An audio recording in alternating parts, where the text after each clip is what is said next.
Nice, everybody. Welcome. So, we are here this morning. We're going live. We're recording this. We're doing all of the things, but very excited. Got up, sprung out of bed this morning because super excited to talk to Brad Bone. Very experienced real estate investor based out of California, not the part that's burning, thank goodness. But yeah, been an investor for 10 years, investing across the country, focused, I guess, now in the Jacksonville market. But really, I want to explore all of that. But guys, really what I want to talk about, and make sure you stay till the second half here, is he has really come up with some cool stuff with AI to um, help his real estate business, right? And with old leads and things like that. So I don't want to fumble through it and mess it up and give him a bad intro. But Brad, thank you so much for jumping on this morning. Thanks, David. Yeah, great to be here. Yeah. So you're in California, you're in real estate, you're doing AI stuff, you're doing all the complicated things that I'm not smart enough to do. But how did you get started? What were you doing before real estate?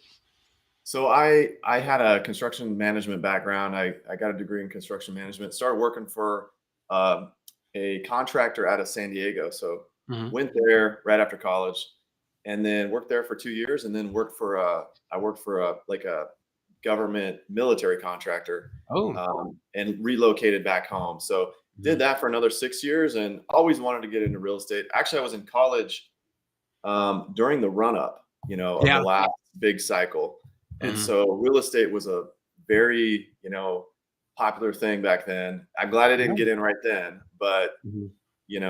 all of us wanted to be real estate investors. So Yeah. I think Well, I that's the was bug that got it started. Yeah. I was in it back then. It was fun. It was kind of like it was a couple of years ago. It was just the Yeah. sort of the Wild West, Yeah. just slinging properties left and right. It was really cool. So you wanted to be in real estate. Like, what was that thing that kind of pushed you from like having a 9 to 5 job in taking that leap into real estate, or was it sort of a gradual thing? I remember this thought hitting me that, like, I don't want to let these low interest rates pass me up. It just Hmm. hit me one day. I still remember where I was when that thought hit me. Yeah. And so that started, I started listening to a bunch of Bigger Pockets podcasts. And Cool. that was actually I got onto Bigger Pockets, I think at around the time they started their podcast. Oh, I got onto that platform. So I remember I was maybe, I don't know, a few months after they started their first one. So I just binged out on those, learned it, started to get a feel for like what the industry's about. yeah. And then we started doing a little bit of marketing and picked up a Really? deal, and then slowly I transitioned over the next, actually it was only probably a year. I was full time within a year. Oh, no kidding. Yeah. Who were you working with? You said we. This is my brother. So I have a twin Oh, brother. Yeah. oh, really? Oh, Yeah. nice, Yeah. nice. My video guy has a twin brother. So Okay. yeah, and my two best Yeah. friends growing up were twins. They Yeah. uh they were always interesting friends to have around. So well, Yep. cool. What were you said low interest rates? What were interest rates when you started? I don't remember. I feel like they were in the fours probably. Oh wow. My brother, my brother bought a house around that time, and I was like, Hmm. man, and I hadn't bought one yet. So I was like, I can't let, everyone thought the interest rates were going up, which they Yeah, didn't. They went down over the next, 8 years. yeah, So yeah. yeah. I remember when not my very first house, but one of the first ones I bought with a bank loan to rehab, and I got a 7% loan in 2008, and I thought I was the absolute fucking man. I'm Uh, like, how did these idiots give me a loan for 7%? What is wrong with them? yeah. And I wish Yeah. when we were at 3%, I'd have refinanced my whole portfolio, but Yeah. you live and you Yeah. learn. So cool. So like, tell me about the first couple deals you did. Were they rehabs? Were they flips? Like, what were you doing? Yeah. I remember we signed up for a Carrot website. This is one of the first Okay. things we did.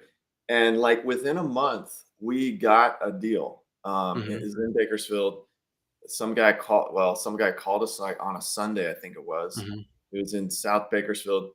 And so we're like, well, let's go over there and see what we can do. So we drove over there Sunday afternoon, Justin and I did, Hmm. and went to his house. And it was an interesting story. Um, he was going to trial for attempted murder, Oh. and he was a rough character, Hmm. but he was needing to sell his house. So I go up there, and I had this plan. I was like, I was going to offer, I could pay up to like 60,000, and I'm thinking I've got this plan of like if he says no, I knew there was another investor he was talking to, and I was do I play hardball with him and tell him no, like this is either take it or leave it? What do I do? So anyway, I sit down with him in the house, and you know, he's a pretty kind of intimidating guy. Hmm. But offer him 60. He goes, okay. I'm like, oh, it's that easy. That's all you do. And we signed the paperwork, bought his Yeah. house, kept that as a rental for a long time. He ended Yeah. up beating the case, and Did he? which Good. yeah, actually there were some broken windows. The police had come in and thrown a flashbang or something, and Oh my God. he was on the run, and they finally got him. And Hmm. anyway, he beat the case, and that was Nice. it. Yeah, we got What the a house. wild story. So going over to that first deal, were you like nervous or you're like, we got this? I I was nervous about how the negotiations would go, Hmm. because 60,000 was like that was a really good deal.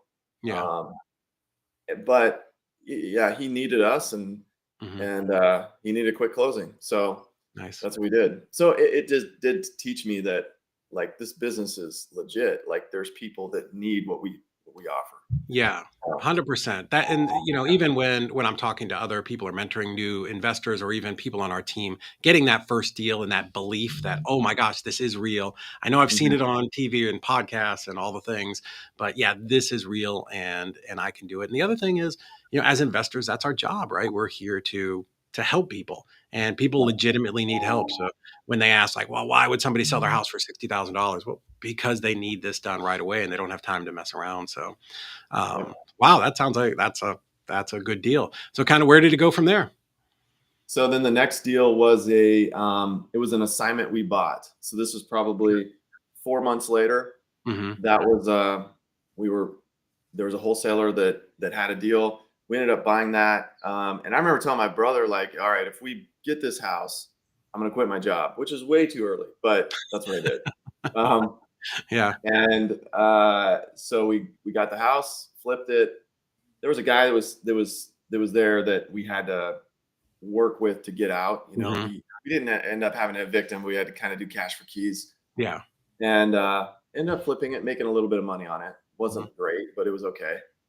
And from there, I don't know, we probably did 8 or 9 deals that year. That's pretty Um, good. That's yeah, really good right out of the gate. yeah.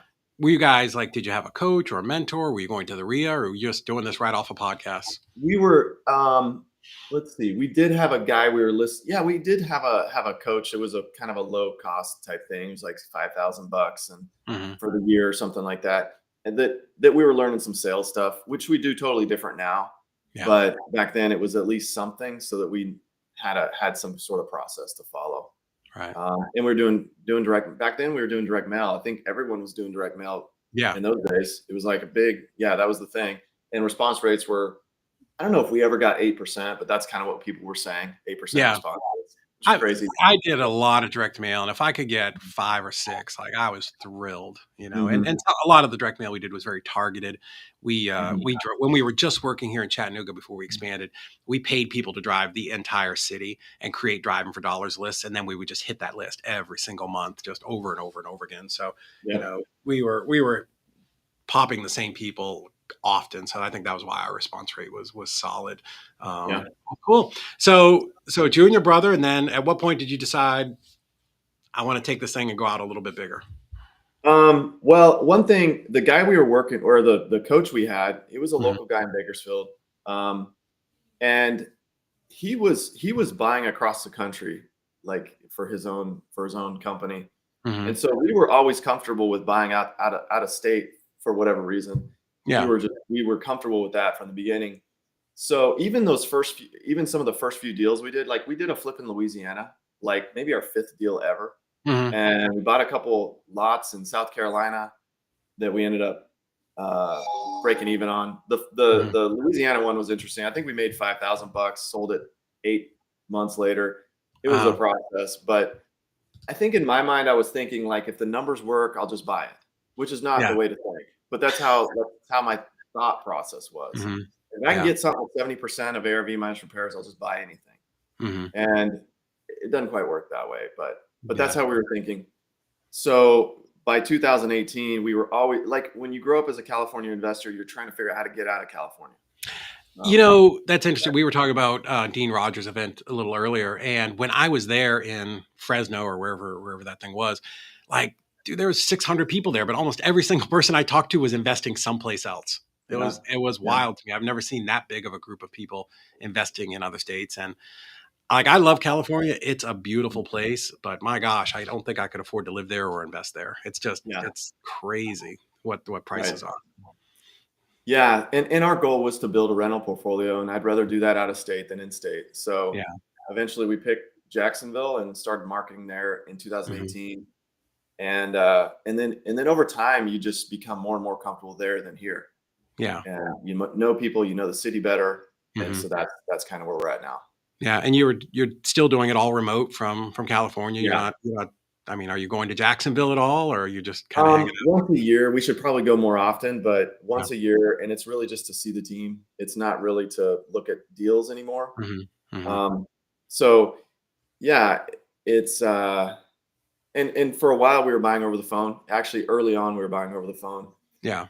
Up through COVID, we switched a little bit after COVID and started going in person. So Yeah. that I think has helped. So I did when we were nation. We were in 28 markets, which was ridiculous across the country, and we did everything over the phone. I mean, we used everything, and then we'd hire someone to go take pictures, and we were just strictly Mhm. wholesale when we were working virtual. So what were the differences for you, and what made you switch from that virtual phone model to having people in Jacksonville, and then like what's your team look like there? Yeah, I think the reason we switched probably had more to do with us than the strategy itself. Like when we were having trouble closing, and so we're like, well, maybe we need to go in person. So we Hmm. switched to that, and and probably had more to do with the skill of the guys we had. Um, Hmm. and so, but I still do think that in person is always going to be better. I mean, we even noticed that when we go out to Jacksonville, meet our team, like there's something about face to face that's Yeah. different. Doesn't Yeah. matter, even it doesn't matter what it is. Um, so yeah, you just can get deeper with people. You can go deeper with people. You can get the real truth out of them. There's Yeah. more trust built. Hmm. It's just a little less efficient. So you can't do 8 appointments in a day. Yeah. So No, I 100% agree with you. I know that when I was in Chattanooga and I walked into Mrs. Smith's house, I could feel if the floor was unlevel and I mhm, could smell sewage kind of, and whatever it was, like you just got a better sense of what the property was. mhm, And I knew I was also going to be the dispo guy. This is in the early days. So I could do the calculations like in my head, and it just things worked a mhm, lot smoother. My close rate was probably like, as far as actually getting it across the finish line, like 90%. Like the deals that didn't mhm, close were just messed up title. Once we went virtual, my God, we were lucky to close 50 to 60% of the deals right. because just so often, sellers don't tell you the truth. You don't know to ask the right question. Maybe the seller hasn't been at the prop. There's just so many variables that you don't know. So I agree. I think if I was to Mhm. open our wholesaling back up, I would definitely just be local in places where either me or somebody could walk the properties. So I like Right. that idea. Yeah. So how big did you scale it up in Jacksonville? So as far as people go, we've got 2 acquisition guys. We have a dispo guy. We have 3 lead managers. Hmm. We do about um, somewhere around 10 deals a month right now. We Nice. actually have 7 right now in December or Hmm. January, and we're halfway through January, so that's good. Yeah. I think we're growing, so I think we're gonna this year. I'm hoping to do more like 12 to 14 a month. Nice. Um, Nice. but so that's where we're at now. Hmm. So, but our team is about, I think there's around 10 of us, Nice. all of us Really. on the Slack channel. So yeah, Well, we're really strong in Florida, so we'd love to help you close some deals sometime. yeah, What So the real reason I wanted to bring you on here is to talk about AI. Like, yeah. how did that even enter like your brain? Like that one, you should be fooling with AI, and then how to, what made you think you wanted to integrate that into your real estate business? Yeah. What's interesting is I'm really not a tech guy. I'm a real Me either. estate guy. and, and so AI started coming out a few years ago. Well, it started getting popular a few years ago, especially with Hmm. ChatGPT, and some people were running with it and it's just like, and that's not necessarily my personality. I'm not like the guy who had the first computer and tinkering with it back Yeah. then. So, but what I did realize is that like for our industry, I think the biggest impact AI can have is AI is like database reengagement. And Okay. follow-up re-engagement, because if that's such a heavy lift and we're all bad at it as real estate investors, Yeah. and if we have a team that does it, like, you know, there, first of all, it's not it doesn't give us energy to just be droning on the phone and trying to get someone to Hmm. re-engage.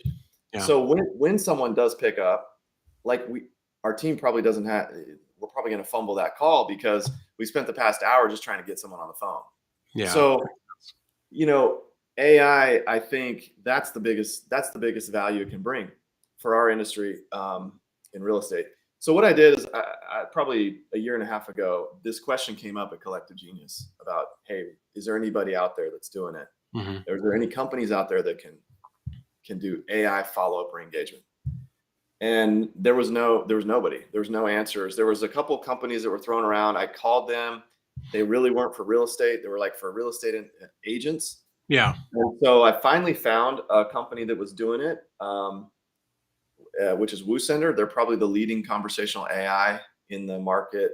They're used by Really? the military. The U.S. military uses them What for does the recruiting. military do with them? Like, what do they For use it for? recruiting, yeah, Oh, okay.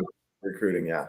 Hmm. And then they got like 12,000 plus clients across the country, all different types of, anybody with a sales team Hmm. would be a candidate, would be a potential client of theirs. So we signed up with them, integrated with our CRM, started testing it out, seeing a lot of success. And I was talking to them, and they're like, you should really start to, put this out to investors, because they knew we had a network, Yeah. and they'd seen what we had done to it, customized it for the real estate industry. So we started that in June, and started offering it to investors. So what it is, we have custom campaigns, custom automations, custom pipelines, and then we have a trained AI that's trained for our industry, and then we'll also integrate with your CRM. So, and I think that's a real powerful part. That way, Yeah. leads stay organized. It becomes kind of a plug-in follow-up system for your Okay. CRM that's got AI built into it. Yeah. So, can you plug into any CRM, or are there just certain ones? Any CRM that has good integration capability. So, Mhm. which most of them do. You have the ability to integrate with Zapier really well. Then yeah, Okay. it can work. Which is most of them: Salesforce, Podio, Go High Level. Mhm. Most of them have that. Yeah. Okay. So, like, ReSimply, FreedomSoft, REI Blackbook. ReSimply is a little bit limited in its Okay. capability. I'm talking to Sherrod. Sherrod about that, trying to figure Yeah. out, like, I think there's a way we can make that work. Yeah. But yeah, the rest of them, I'll do well with it. Yeah. Okay. So, because I'm definitely not I'm less of the technology guy than you are. Mhm. So, with RiverX AI, you can, like, is there like a platform and it goes to your CRM and pulls that information down and then does stuff with it Yeah. and then shoots it back? So yeah, right, exactly. So it's a platform that you have its own sign in and all that kind of stuff. The thing Mhm. I didn't want is I don't want to have to manage two platforms, Yeah. and I don't want to try to replace my CRM or whatever. Hmm. So what we do is, in the CRM is still the boss. The CRM is still what controls follow up. Hmm. But like, if you move a lead from new to follow up or new to long term follow up, that becomes the trigger in Zapier to send this information over to the AI, create the contact, start hitting them on whatever cadence that is, whatever Hmm. sequence that is. And, you know, the AI platform has, we build out all these automations and all these sequences, like most CRMs should have that. Good Right. CRMs have good follow up sequences.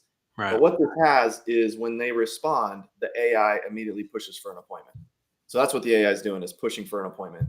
Hmm. It's not the sequences that are all that cutting edge. It's the ability to push for the appointment right away. Okay. Um, However, the sequences are cool. I mean, you've got SMS, email, RVMs, and now they've come out with voice calling as well. Oh, really? So we've basically taken this and replaced our automated follow up. Like, we're on left main, and I like this better than the cadences left main has. Mhm. Yeah. Yeah, probably a lot cheaper. So if you're if you're trying to save some money, put some more on the bottom line. That helps. Mhm. But I think you're right. In fact, I know you're right because I've had thousands and thousands of leads, tens of thousands of leads in my CRM, and you should be doing something with them, Yeah. right? But if you're using, human intelligence on your team, there's just only so much time in the day, right? Where AI Yeah. can just literally do what an unlimited number per day if you really wanted to. Yeah, it could. You're really only limited by the carriers. So Mhm. eventually, if you're just blowing stuff out like crazy, the carriers might start to slow you down if you have a high deliverability. But Yeah. but but there's no limit necessarily to the platform. Mhm. But what we've noticed is our lead management team is just a lot more efficient. So they spend more time talking to people that want to sell and Yeah. less time just doing outreach and trying to get people to raise their hand. Yeah. You Yeah. let That the makes sense. robots do that part, let the Yeah. humans actually have conversations. I'm gonna tell you that's brilliant and that's so smart because yeah, why pay somebody $20 an hour, $15 an hour, 10% of your deal to just sit in here and leave voice messages Mhm. all day? I think that's actually Yeah. really, really smart. So what kind of difference have you seen it make in your business? Yeah, we've noticed about a third of our deals that get signed were re-engaged by the AI. Really? So yeah, so we're getting about three a month. Hmm. Now, to qualify that, I'm not saying necessarily that we wouldn't have gotten any of those doing Hmm. regular follow up because, of course, those are coming through follow up. But like if you were to if an acquisition guy signed a deal, it's like Hmm. that's his deal. So Yeah.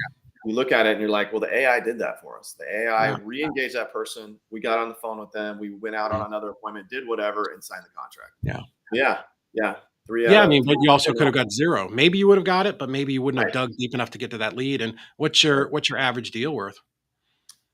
25,000. Yeah, Shit, dude, so that's $75,000 a month that's coming in.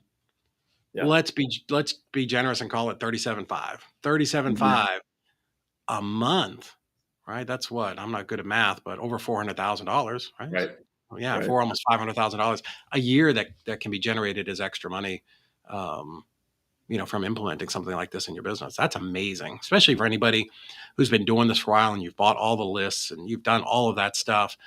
Um, and honestly, I would probably put AI, a robot voice, up against some of these terrible VAs that are out there that we're Yeah, paying for. yeah. These are actually we're mostly using SMS and email on these, Mhm. and nobody even blinks at that. That no one Yeah. we never get the response like, "Is this AI?" Because it's Mhm. just all it's doing is saying, if you raise your hand and say, "Yeah, I want to talk," it's saying, "All right, what time tomorrow? Yeah. 10, 11:30, or 12." Mhm. That's all it's doing, setting the appointment, and our team gets on the phone.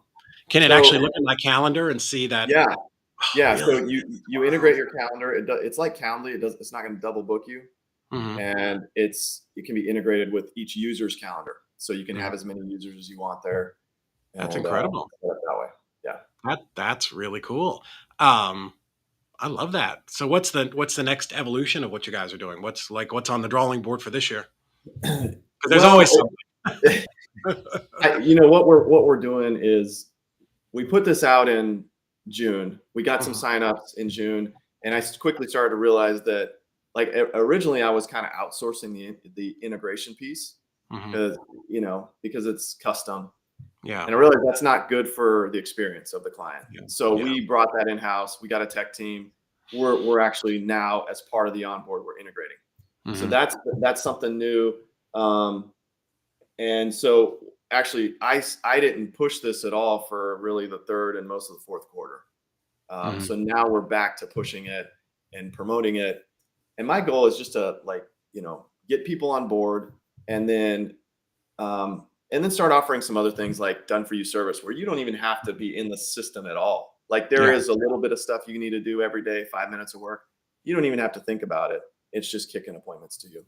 Yeah. So That's that's that's probably the the plan next I level. that's the plan I would be on. Like, I would rather same reason people come to us to do all their transactions and closings. They just Mhm, want they just want to hand it off and just mhm, focus on, talking to sellers and talking to buyers. And, if I can buy this, plug it into my system, mhm.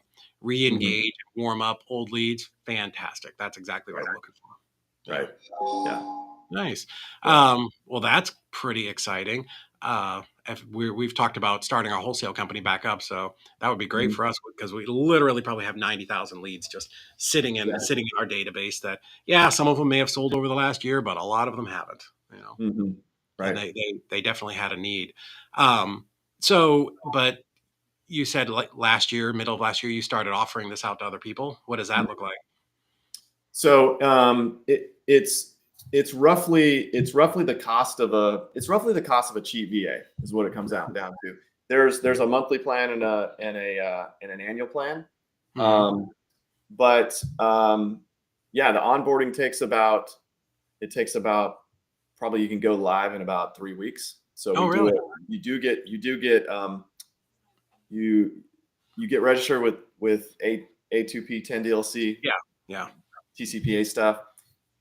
So there's a few days of like getting that all approved, right. depending on how long that takes, and Hmm. then we do an onboarding call where kind of walk you through how the system works, Yeah, and then the integration piece is probably the piece that takes the longest because there's a few conversations about like what does your CRM look like, yeah, how are your stages set up, how do you hmm, want these to go, and yeah, some people end up having to clean up their CRM a little bit. They're like, I don't know why that stage is there. There's some duplicate yeah, stuff here, yeah. stuff like that. So it's actually really good conversations with investors who Hmm. helps them kind of clean their CRM up and make Yeah. it, that kind of thing. So once that's done, ideally 2 weeks, but I always say 3 weeks just in Yeah. case. Yeah. And can I customize it for whether I'm a virtual guy or an in-person guy? Like there's some stuff, maybe I'm a Yeah. buy and hold guy, right? Or I'm a wholesaler. Like there's little, can we customize it a little bit? Yeah. Yeah. This thing is amazingly customizable, like way more customizable than I expected for AI. I thought it was just Yeah. going to be like a box that you have to fit inside. Hmm. But like for us, we're in person. So we send these appointments that are set. Let's say someone raises their hand and says, yeah, I want to talk. Hmm. Those appointments we call lead management appointments, and those go to our lead management team. And it's kind of like a re-engagement and let's talk again. And if you're qualified, we'll set an appointment. Yeah. But if you're a virtual team, that could go straight to your closers. You Right. know, so it depends on how you're set up, and we Hmm. can go either direction. Yeah. What, just on a business side, when you're setting these appointments and, they say, hey, yeah, come to my house tomorrow at 10:45, are like, how successful are those? Are people like actually there? Do they think it's a real appointment? Mhm. And then same thing, like, do they show up on the calls when they're booked calls? Yeah. So the appointments are really only phone call appointments. They're Mhm. just let's get on the Okay. phone. And Gotcha. so those are for the most part pretty successful. Yeah, Mhm. because one of the things that is built in as well is a reminder cadence. So, Mhm. they're gonna get reminded 24 hours before, and then an hour before, and 15 minutes before. Mhm. And if you need to change, just like Calendly, if you had reminders set up, Yeah. you need to change, click this button, and you Mhm. change the time. So, very good hold rate. Yeah. The other thing, like I said, the AI behind this is WooSender, and WooSender has a lot of clients that are roofers, solar companies, things like that. Mhm. And a lot of people actually use this almost as their CRM, Yeah. where they have leads come in, and this becomes the lead intake. I don't use it for that because we have lead managers that I would rather be on the phone. Right. If someone wanted, like we turn this on for after hours and weekends. Mhm. So leads come in, the AI just handles it, books it for Monday, Nice. like on the weekend. So you Fascinating. can use it for that. You can also use it for outbound, which we've Mhm. we've we've done a little bit of that too. You can just have it go through a 80/20 list or Authentic Yeah. list or whatever it is and try Mhm. to set appointments. Nice. So we can take all of our lists and just plug it in and just let it go. Yeah. Yeah. I love that. I love it working in the background so that you can be focused Mhm. on whatever else in your business you should be doing that's actually generating revenue. Brad, Right. what's because I know people are going to be interested in this. What is the best way for them to get a hold of you and talk about it, get more information, see if it'd be a good fit for them?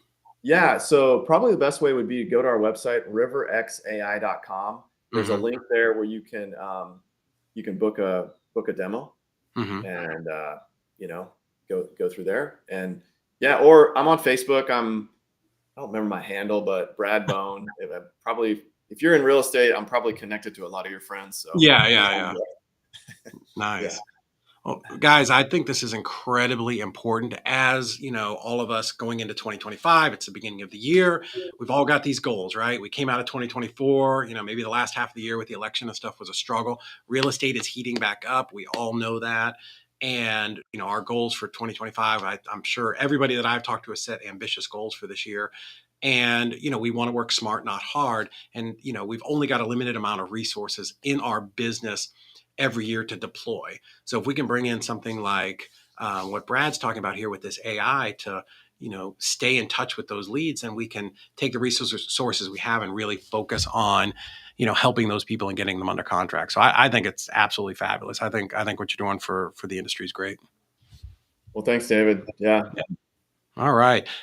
So riverxai.com. Go over there, click that, make an appointment. I know that when we get ready to spool our wholesaling company back up, we'll definitely look into it and see what we can do.